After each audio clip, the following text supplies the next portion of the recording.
Bwana, hii siku bwana ilikuwa ni siku ya furaha sana, kwa sababu hii siku tulikuwa tunaenda kushuti.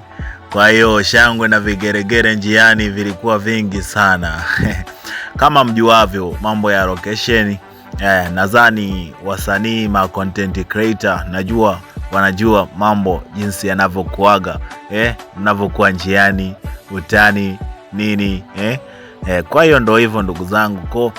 Tunaombeni sana mtusapoti, kwa sababu sisi ndo tunajitafuta. Kwa hiyo ndugu zangu, tunaombeni sana sapoti zenu, na msichoke kutusapoti vijana wenu, kwa sababu sisi pia tunapenda sana. Kwa hiyo sapoti yenu ndo nguvu yetu, na sisi tunaombeni sana ndugu zetu, mtunge mkono, msichoke. Asanteni kwa kunisikiliza. Kwa majina naitwa Money Master. Usisahau kunifollow ndugu zangu. Asanteni sana.